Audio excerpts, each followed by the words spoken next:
사랑하는 여러분, 여러분은 기적을 믿으십니까? 네. 안 믿으세요?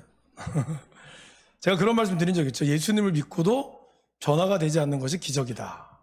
물론 이런 기적 말고 진짜 여러분의 삶에서 일어나는 도저히 인간의 이성으로 이야기할 수 없지만 그러나 일어나는 그러한 기적.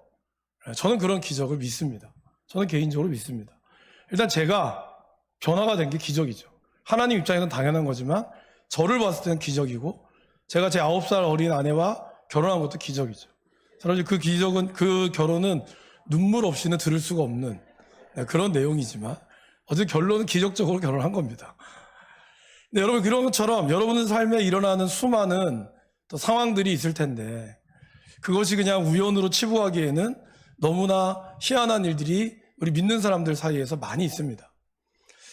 그리고 성경에는 그런 하나님의 일어났던 그런 기적에 대한 이야기들로 가득 차 있습니다. 특별히 오늘 하나님이 우리에게 말씀하시는 이 에스겔의 말씀은 언제나 우리 가운데 그러한 기적을 허락하고 있습니다. 사랑하는 여러분, 말씀을 읽으실 때는요, 언제나 상상력을 동원하시는 것이 되게 좋습니다. 우리가 눈에 보이는 이런 글자 외에 글자 뒤에 숨겨져 있는 그 내용이 숨겨져 있는 하나님의 비밀이 있기 때문입니다. 그래서 저는 저를 청년부를 지도하셨던 목사님이 성경 통독을 그때 했을 때 그런 얘기를 해주셨어요. 글자와 글자 사이에 있는 여백을 볼 줄 아는 사람이 말씀의 은혜를 경험한다. 그냥 말씀이 우리에게 주는 이런 글자는 똑같잖아. 서로 사랑하라. 그러면 그 사랑하라 그 이면에 숨겨져 있는 그 안에 있는 상상이 우리 가운데 필요하다라는 것입니다. 특별히 이런 예언서 말씀을 읽을 때 이 에스겔서와 같은 많은 환상들이 보여졌을 때 그것을 우리가 상상하면서 그 가운데 일어났던 일들을 우리가 꿈꾸며 나아간다면 하나님께서 그 상상이 우리의 현실 가운데 일어나도록 하실 것입니다. 이제 오늘 저와 여러분들께서 에스겔의 한 골짜기로 여러분들을 초대하고 그리고 우리도 그 곁에 한번 따라가 보도록 하겠습니다. 지금 에스겔은 이 어두운 골짜기의 한 가운데 서 있습니다. 37장 1절에 보시면 여호와께서 권능으로 내게 임재하시고 그의 영으로 나를 데리고 가사 골짜기 가운데 두셨다라고 얘기합니다. 그런 어떤 제주도의 만장굴이라든지 아니면 여러분들이 혹시 여행 삼아 갔던 그런 그런 굴을 한번 상상해 보시는 것도 좋을 것 같습니다. 근데 그 굴이 그냥 조용하고 시원한 게 있는 게 아니라 그 굴에서 내가 눈을 떠서 보니 그 굴에는 뭐가 있을까요? 뼈가, 해골이 가득한 거예요. 그리고 해골에서 오는 그런 어떤 냄새들, 물론 아주 오랫동안 시간이 지났기 때문에 해골의 뼈는 다 말라 비틀어졌지만 그러나 거기에서 오는 그런 음침한 냄새들과 그러한 무서운 것을 지금 에스겔은 마주하고 있습니다. 저희들이 올해 1월에 캄보디아 선교를 갔습니다. 캄보디아는 여러분들이 아시는 바처럼 킬링필드라고 하는 그런 어마어마한 대학살이 있었던 곳이죠. 그래서 많은 분들이 앙코르와트뿐만 아니라 이 대학살의 현장에 가기도 합니다. 그러시더라고요. 날씨도 날씨지만 하루에 다 가기에는 너무 좁다는 거죠. 그만큼 어마어마한 이런 대학살의 죽음이 있었습니다. 근데 저희들이 이제 간 곳은 그곳은 아니었지만 목사님께서 금요일 날 금요기도회가 시작하기 전에 저희들을 이제 바탄방에서 유일하게 관광객들이 몰리는 곳 중에 하나가 이제 박쥐동굴이라고 하는 동굴이거든요. 이 박쥐동굴에서 박쥐가 30분 동안 박쥐가 계속 나옵니다. 정말 몇만 마리가 장관을 이루죠. 그래서 그거 보면서 코코넛 먹고 있는데 그걸 이제 보기 전에 시간이 좀 남아서 목사님이 저희를 한 군데로 더 인도하셨어요. 그곳이 어디냐면 박쥐동굴 뒤편에 있는 이 사원 같은 데입니다. 거기에서 이제 우리가 쭉 길 따라가니까 조그만 동굴이 하나가 있는 거예요. 그 동굴엔 저희가 들어갈 수가 없고 거기에는 박쥐들이 살고 있어서 좀 위험한 곳이고 너무 어둡고 이제 또 하나 이런 기념관처럼 만들어 놓은 곳이 하나가 있었는데 그것이 바로 해골 무덤이었어요. 근데 오늘 제가 준비한 사진 한번 보여줄까요? 저 사진은 이제 그 사진은 아닙니다. 제가 바탄방 사진을 찍어서 여러분들에게 보여드릴까 하다가 그 사진이 없더라고요. 그래서 그냥 인터넷에서 퍼온 사진인데 여러분 이제 저게 뭔지 아시겠습니까? 저게 해골입니다. 예. 저 수많은 사람들이 있던 해골들. 그래서 사람들을 죽이고 나서 시체를 이제 처리가 안 되니까 그냥 이 동물관에 다 집어 던진 거예요. 집어 던지다가 이제 킬링필드가 끝나고 이제 그 전범은 다 이제 처리하고, 그리고 나서 사람들이 주변에 가족들을 찾다가, 뭐 우리나라도 6.25 전사자 6월 찾는 것처럼 찾다가 보니까 정말 많은 것이 발견된 거죠. 바탄방에서도 없을 줄 알았는데 어떤 사람이 우연히 그 동굴에 들어갔다가 거기서 저것과 비슷한 해골, 그런 무덤을 발견한 겁니다. 그래서 그것이 바탄방 한 구석에 있었거든요. 근데 저거는 이제 더 큰 거죠. 그러한 해골들의 모습이 있었습니다. 이러한 모습을 지금 에스겔이 보고 있는 거예요. 그러면서 하나님께서 이러한 모습을 가지고 하나님이 물으십니다. 에스겔에게 물음이 그거죠. 이 뼈들이 살 수 있겠느냐? 여러분, 살 수 있을까요? 단지 며칠 만에 죽은 지 며칠 안 된 사람도 당연히 못 살리지만, 이제 너무나 뼈가 완전히 이제 뼈밖에 안 남고, 그 뼈마저도 뼈의 모든 이 진골이라 그러죠. 이런 진액마저도 다 빠져 있는, 완전히 그냥 메말라 있는 그러한 뼈 가운데서 하나님 물으시는 겁니다. 이 뼈들이 살 수 있겠느냐? 그때 에스겔이 대답하죠. 주님, 주께서 아십니다. 하나님께서는 이러한 에스겔의 대답을 들으시고 뼈에 힘을 주기 시작합니다. 힘줄을 주기 시작했고 거기에다가 살을 입히십니다. 그리고 그 위에 가죽으로 덮어주셨습니다. 살이 살을 붙고 뼈들이 서로 흩어졌던 뼈들이 따다닥 자기의 뼈를 찾아서 맞아 들어가는 것을 상상해 보십시오. 영화에서 나올 법한 그러한 뼈들이 맞아 떨어져고, 그러면서 주변의 소리들이 따다닥 소리 나는 그 소리들을 들으며 에스겔이 마주했던 모습은 뼈밖에 없던 이 땅이 사람의 모습으로 서 있는 것을 보게 된 겁니다. 근데 여러분, 뼈밖에 없을 때는 이 뼈가 남자인지 여자인지 알 수가 없어요. 그렇죠? 예전에 봤던 어떤 맥가이버라고 하는 드라마가 있었습니다. 아주 유명한 드라마인데, 그 드라마에서 이런 그 뼈를 가지고 맥가이버가 작업을 하는 거예요. 여기다 뭘 붙이고, 아마 그거 좀 배웠겠죠? 붙이고 나서 그 다음날 밤새도록 붙이고 나서 딱 보여줬는데 여자의 모습이었던 거예요. 사실 이 뼈만 가지고는 이 사람이 여자인지 남자인지 뚱뚱한지 마른지 잘생겼는지 못생겼는지 알 수가 없습니다. 해골은 다 똑같이 보이기 때문이죠. 물론 뭐 더 깊이 있고 안 깊이 있고 차이는 있겠죠. 그러나 이렇게 뼈의 모습이 형체를 갖추기 시작하니까 드디어 이것이 누군지를 알게 되었다라는 것입니다. 해골 모두 다 똑같이 보였던 모습이었지만 해골에 살을 입히고 가죽을 입히자 서서히 이 땅에 있던 사람의 모습으로 변해가는 것을 보고 있었습니다. 근데 아직 생기는 없었어요. 그러니까 살아는 있지만 마치 그 로봇처럼 로봇 모양의 사람의 모양은 있으나 버튼을 눌러줘야 되는 거죠. 그래서 이 죽어있는 이 사람의 생기가 들어가기 시작했습니다. 생기가 사방에서 불어와 죽음을 당한 자에게 들어가기 시작했고, 그래서 이 뼈에 가죽을 입고 있던 이 사람의 모습이 생기가 들어가자 그 생기가 어떻게 되었습니까? 10절에 보시면 군대가 되었다라고 표현합니다. 앉아있던, 누워있던 그들이, 해골이 사람이 되었던 그들이 이제 앉아있게 되고, 앉아있던 그가 서면서 하나의 큰 군대와 같은 모습을 보여줬다라는 것입니다. 자, 그럼 여러분, 하나님께서는 왜 이렇게 뼈들을 보여주셨을까요?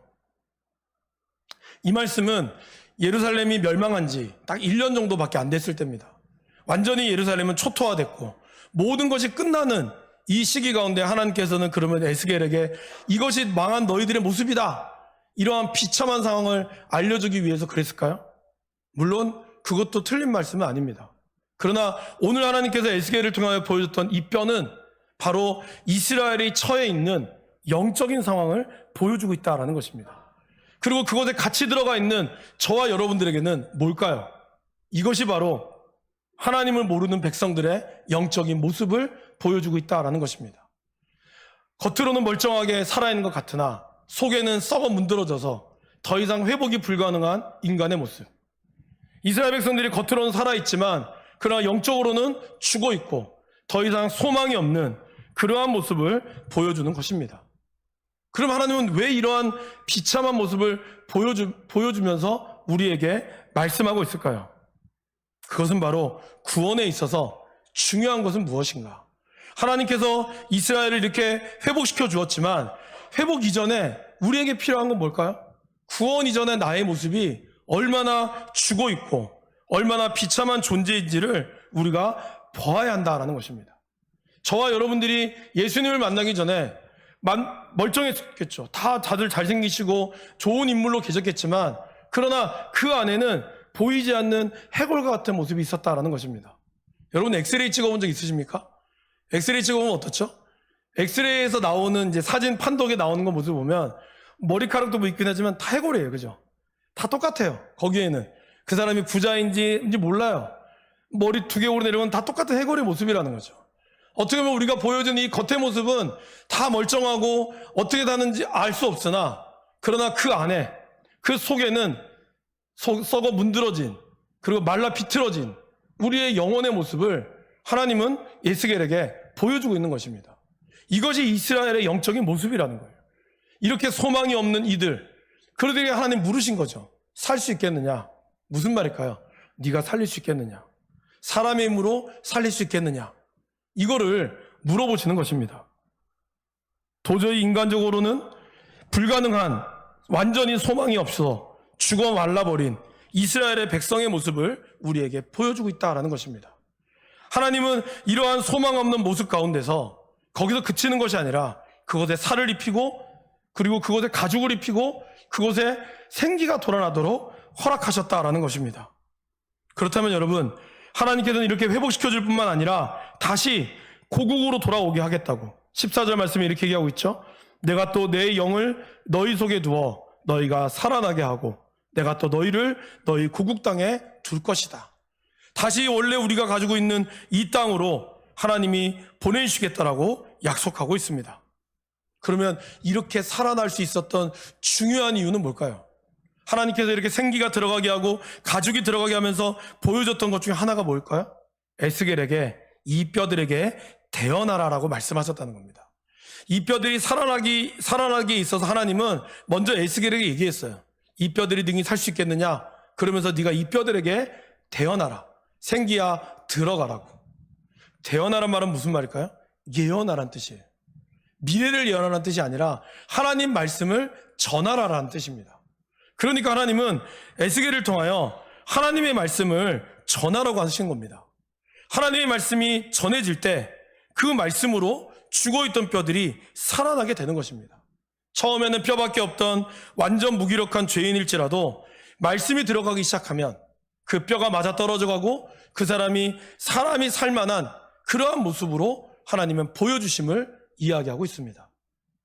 오늘은 우리가 광복절 15일을 기념하는 광복주일로 지킵니다. 79주년이 된 해내입니다.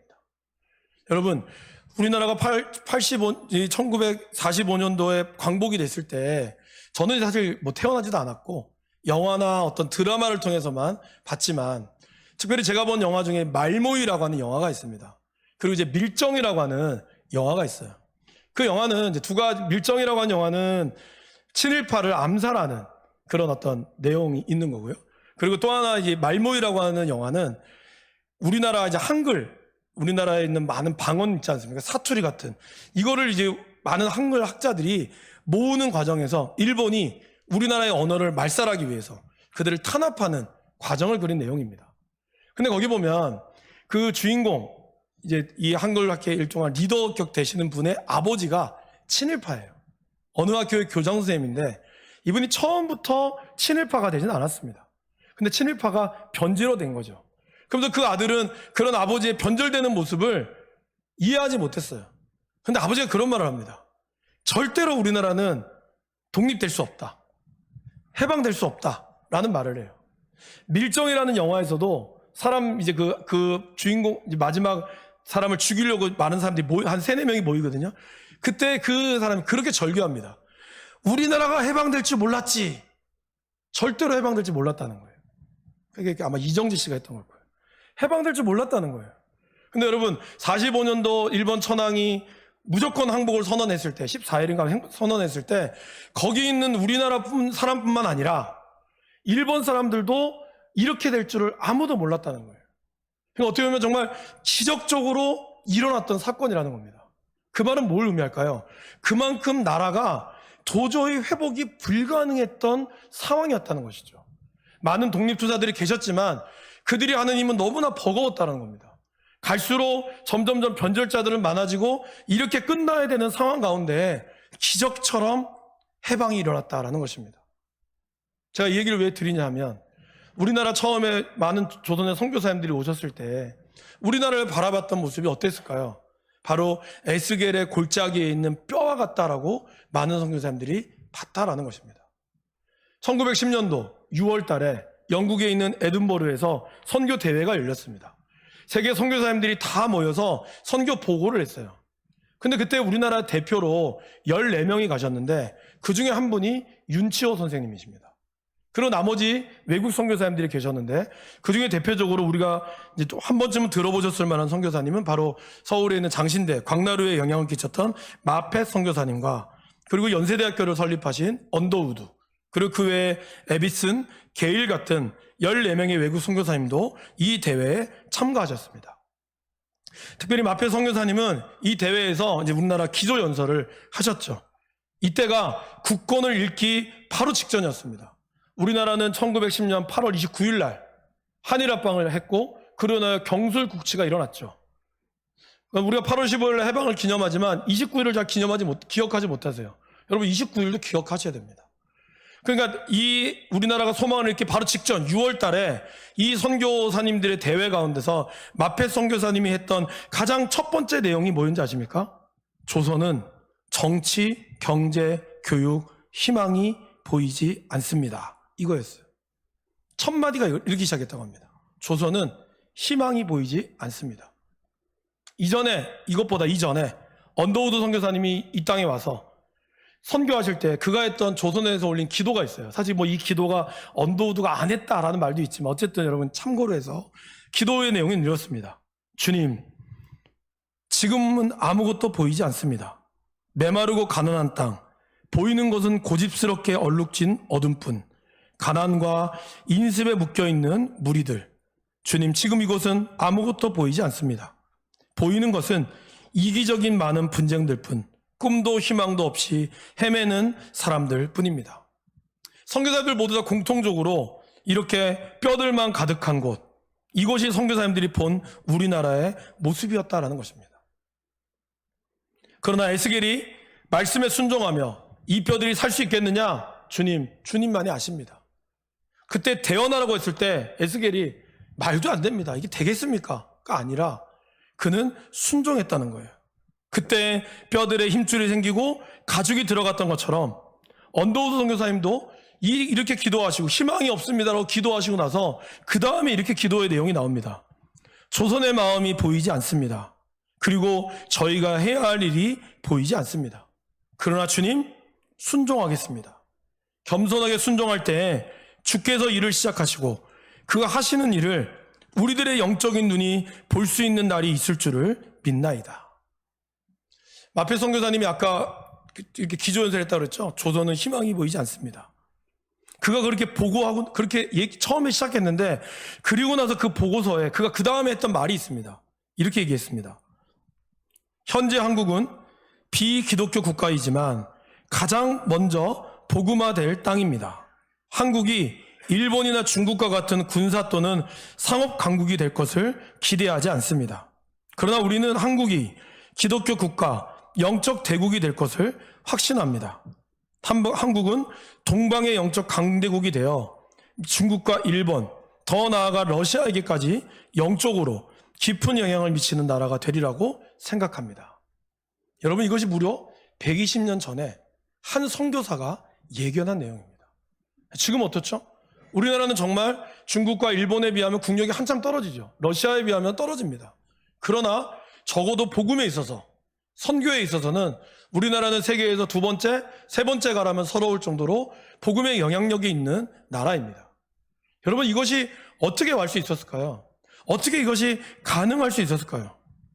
바로 하나님의 말씀에 순종했던 그러한 선교사님의 헌신과 기도가 있었기 때문이다라는 것입니다. 오늘 말씀해 보시면 에스겔이 처음 목격한 사람의 모습이 나오죠. 근데 그 모습이 이렇습니다. 8절을 읽어보겠습니다. 내가 또 보니 그 뼈에 힘줄이 생기고 살이 오르며 그 위에 가죽이 덮이나 그 속에는 새 생기는 없더라. 그러니까 생기가 아직 들어간 게 아니에요. 말씀을 대언했는데 사람은 됐지만 아직 생기는 없는 거예요. 여기서 우리가 구원에 대한 어떤 모습을 저는 잘 보여준다고 생각합니다. 여러분 어떻습니까? 물론 여기 계신 분들 중에는 정말 오자마자 하나님을 인격적으로 만나신 분도 계십니다. 갑자기 교회 처음 와서 힘들어서 교회 어쨌든 무슨 이유로 교회 왔는데 갑자기 성령께서 그분에게 강하게 역사하셔서 하나님의 살아계심을 경험한 분도 물론 계십니다. 그러나 대부분은 어떻죠? 그냥 마지못해 끌려오기도 하고 아니면 그냥 어쨌든 어떤 이유로 그냥 끌려왔다가 그냥 말씀을 듣는 거죠. 근데 말씀도 안 들려요. 듣긴 듣는데 목사님이 무슨 말 하는지, 별나를 얘기하는지, 달나를 얘기하는지 몰라요. 근데 어쨌든 그냥 들어요. 듣다가 조금씩 말씀 잘은 모르겠지만 좋은 말씀이고 또 주변 사람들의 분위기에 의해서 조금씩 나도 좋아지는 거죠. 그런 회복의 모습. 그렇게 하면서 소위 얘기하는 사람다운 모습으로 갇혀가는 거죠. 그러나 아직 생기는 없는 거예요. 왜 없을까요? 성령이 들어가지 않았거든요.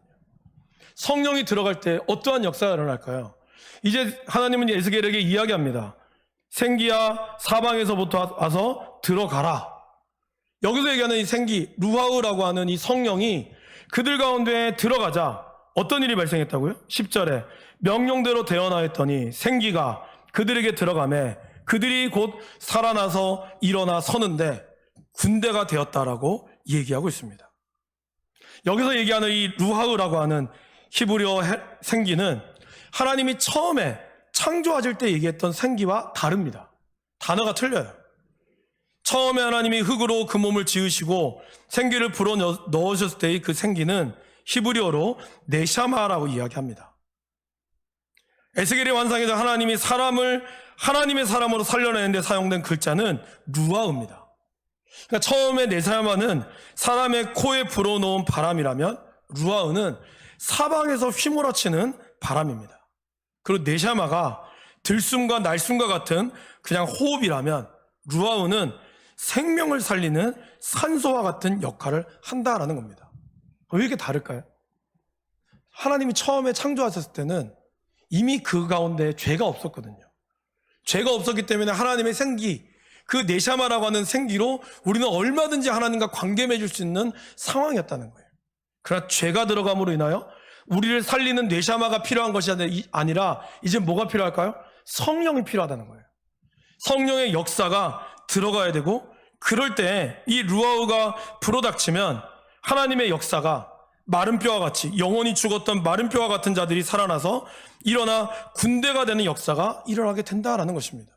그래서 하나님은 한 사람을 창조하실 적에는 네샤마라는 것을 부어줬을지 모르지만 하나님이 이 공동체 우리에게 역사하실 때는 하나님이 루하우라고 하는 하나님의 바람을 불어넣어 주신 것입니다. 사랑하는 여러분, 우리나라가 나라를 빼앗기고 어두웠던 시기는 단순히 일본에게 강권에 빼앗긴 나라뿐만 아니라 이미 나라의 모습 자체가 선교사님이 봤던 모습 자체가 어두웠어요. 온갖 술과 도박, 담배, 그리고 온갖 이런 기생질, 그로 인하여 돈이 조금만 있는 부자들은 첩을 두는 것이 당연히 여겼고 그러한 영적으로나 성적으로 썩어 빠져 있는 이 나라, 문드러져 있는 이 나라에 성령의 바람이 평양 장대현 교회에 불었을 때 어떤 일이 일어났을까요? 술과 도박과 음란과 게으름에 마른 뼈처럼 죽어있던 평양 땅에 새로운 바람이 일어났다는 겁니다. 정책적으로 이것이 없었을까요? 이 당시에는 마약이 있었습니다. 아편을 팔고 있었다는 거죠. 그래서 나라에서 그걸 강력하게 규제했어요. 하지만 음성적으로 사람들이 하고 있는 것을 막을 수가 없었다는 겁니다. 그런데 평양 시내에 성령의 바람이 불자 하나님께서 그 땅을 변화시켜주기 시작했다는 것입니다. 거의 70% 이상이 평양 시내에 예수를 믿었고 그러나 주일에는 모두 다 장사하는 사람들이 문을 닫고 교회에 가기 시작했습니다. 첩이 있던 사람들은 첩을 다 내보내기 시작했고 그리고 술과 담배에 있던 사람들은 오히려 술, 담배를 끊고 주님 앞에 담배를 끊으며 교회 앞에 내려왔습니다. 심지어는 경찰들이, 그런 기록이 있다고 그러죠. 경찰들이 도둑을 잡으려면 교회로 왔다 그래요. 왜냐하면 교회에서 간증한 사람들 얘기를 들으면 저 사람이 어떤 도둑질인지 알았다고 합니다. 그 정도로 자기의 도둑질이 그 교회 안에서 고백되어지고 그리고 이렇게 간증하면서 그들의 죄들이 드러났다는 거예요. 그것뿐만이 아닙니다. 1907년부터 1937년도까지 가장 나라적으로 어려웠을 적 이 30년 동안에 한국교회는 153명의 선교사를 파송했다고 합니다. 여러분, 선교사님이 돈이 있을까요? 우리가 요즘 선교하려면 적어도 한 교회를 개척하려면 몇 억의 돈이 든다고 얘기합니다. 근데 이 당시엔 돈이 있었을까요? 없었죠. 모든 것이 없었지만 은과 금은 내게 없으나 내게 있는 것으로 내게 명하노니 곧 나사렛 예수 이름으로 일어나 걸으라. 그러니 하나님이 그 교회를 세우시고 이끌어 주셨다라는 것입니다. 무엇이요? 성령이, 바람이 일어났기 때문이다라는 것입니다. 성령의 바람이 사람의 인생에 들어갔기 때문에 하나님은 그 일을 통하여 하나님의 역사를 보여주셨다라는 것입니다. 저와 여러분의 인생이 뼈처럼 말라있고 더 이상 소망이 없을 때 우리를 살릴 수 있는 것은 뭘까요? 영양제를 먹어야 살까요? 물론 그것도 우리의 육신을 고치는 데는 도움이 되겠죠. 그러나 진정으로 우리를 살릴 수 있는 것은 바로 성령의 역사가 우리 가운데 들어가야 한다라는 것입니다. 하나님은 우리를 통하여 그런 성령의 역사를 에스겔을 통하여 보여주셨습니다. 이거는 우리의 힘과 공로로 불가능하다는 것을 에스겔은 알고 있었습니다.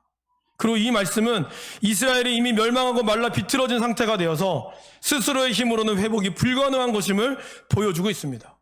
그래서 하나님의 말씀이 들어갔고 말씀이 들어갈 때 진정으로 이들이 살 수 있었다라는 것입니다. 근데 여러분, 그것이 끝이 아니에요. 오늘 이 37장 말씀은 크게 두 부분으로 나눠집니다. 1절에서 14절, 15절에서 28절로 나눠집니다. 1절에서 14절 말씀은 영적으로 죽어있는 이스라엘을 하나님이 말씀과 성령으로 회복시켜서 군대를 이룰 정도로의 회복의 은혜를 보여주고 있습니다. 근데 오늘 15절에 보면 이렇게 나오죠. 하나님의 말씀이 또 내게 임하여 이르시되. 하나님은 또 이스라엘 백성들에게 에스겔을 통하여 말씀하고 있다는 거예요. 그게 뭘까요? 이 말씀을 요약하면 이렇습니다. 막대기 2개를 가지고 와서 하나에다가는 이스라엘, 밑에다가는 유다, 그리고 또 하나의 막대기로는 하나에다가는 에브라임, 하나는 유다를 쓰라고 그랬어요. 그리고 이거를 하나가 되게 하라 그랬습니다. 이건 뭘 뜻할까요? 바로 이스라엘이 북이스라엘과 남유다로 나눠졌던 이 나라가 하나가 되는 것. 그것이 궁극적으로 하나님께서 우리에게 생기를 불어넣어 주시는 목적이었다라는 것입니다.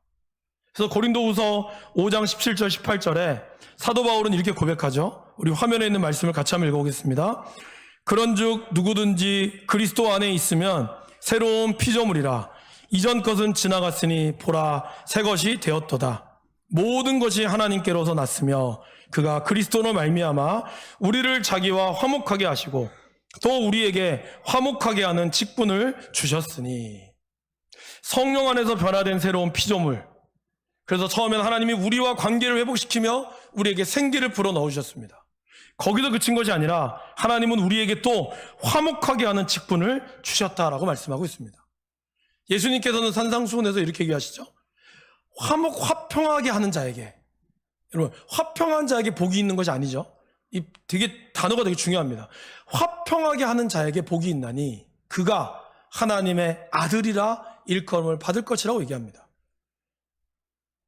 우리가 화평하게 하는 몫이 저와 여러분들 가운데 있었다는 것이죠. 그러게 여러분, 성령의 사람이라면 이 땅에서 계속 감당해야 될 사명은 뭘까요? 바로 연합과 하나됨을 위해서 힘쓰는 것이어야 되어야 한다라는 것입니다. 언더우드 선교사님은 아까 조선의 땅에 대한 하나님께 순종하겠다고 하면서 그는 하나님이 자신에게 궁극적으로 주고자 하는 사명이 뭔지를 알고 있었어요. 그 기도가 이렇게 나와 있습니다.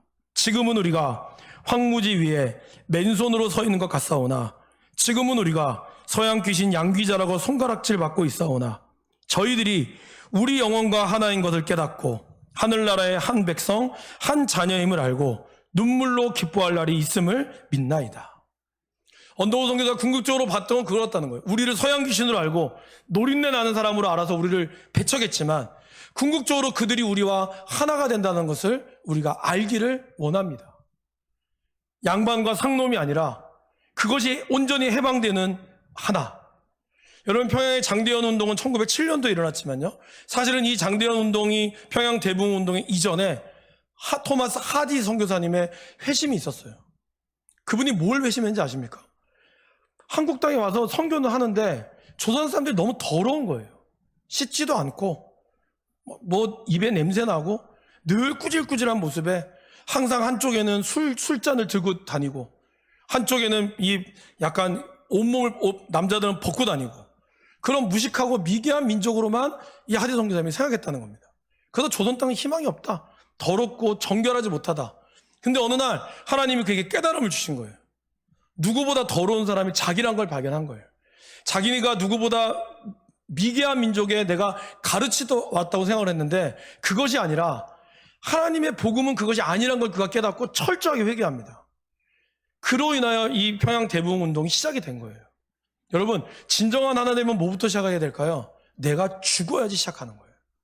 성령이 하나가 된다는 것은 그리스도가 우리를 위하여 죽으심으로 그로 말미암아 우리가 하나가 되었듯이 십자가의 죽음으로 말미암아 우리가 하나가 되었듯이 에베소서 2장의 말씀에 이렇게 얘기하고 있죠. 그는 우리의 화평이신지라 둘로 하나를 만드사 원수된 것 곧 중간에 막힌 담을 자기 육체로 허시고 예수님이 자기 십자가로 완전히 허무시고 그로 인하여 한 세 사람을 지어 화평하게 하셨다라고 얘기합니다. 그러면서 십자가로 이 둘을 한 몸으로 하나님과 화목하게 하려 하심이라. 원수된 것을 십자가로 소멸하시고 먼 데 있는 너희에게 평안을 전하시고 가까운 데 있는 자들에게 평안을 전하셨으니 이로 말미암아 우리 둘이 한 성령 안에서 아버지께 나아감을 얻게 되었다.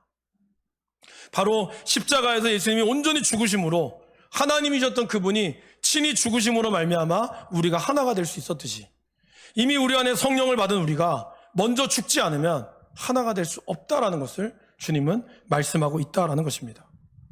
사랑하는 여러분, 우리나라는 79년 전에 해방이 되었지만 안타깝게 5년 만에 다시 6.25의 아픔을 겪었습니다. 그래서 우리는 이 이념의 분쟁으로 나눠져 있죠. 여전히 우리는 통일을 꿈꾸지만 안타깝게도 어떻죠? 언더우드 선교사가 우리나라를 보면서 했던 기도, 여전히 우리는 고집과 아집이 우리 가운데 있다라는 거죠. 신앙생활을 하지만 여전히 내 고집과 내 아집으로 내 말을 듣지 않으면 다 남의 편이고 나와 다르면 무조건 적이고 이런 가운데 우리는 살아가고 있습니다. 진정으로 하나님의 은혜를 바라고 있지만 정작 내 자신이 내어놓는 데는 너무 인색하고 있다라는 것이죠. 영혼을 사랑하고 주께로 돌아오길 교회의 부흥을 꿈꾸지만 진정으로 하나님의 원하시는 삶을 우리는 살아가고 있습니까? 여러분, 기적을 믿으십니까? 저는 기적을 믿습니다. 그 기적이 하나님 우리를 통하여 이루어질 거라고 저는 믿습니다. 그 기적이 우리가 십자가를 온전히 지려고 할 때 하나님이 우리를 통하여 역사하실 거를 믿습니다. 하나님 언젠가는 분명히 말씀하신 대로 능치 못하신 그 하나님께서 저와 여러분들을 통하여 온전히 회복시켜 주시고 온전히 하나가 될 줄 믿습니다. 그 사명을 우리가 주 안에 받은 성령으로 나아갈 수 있기를 간절히 축원합니다.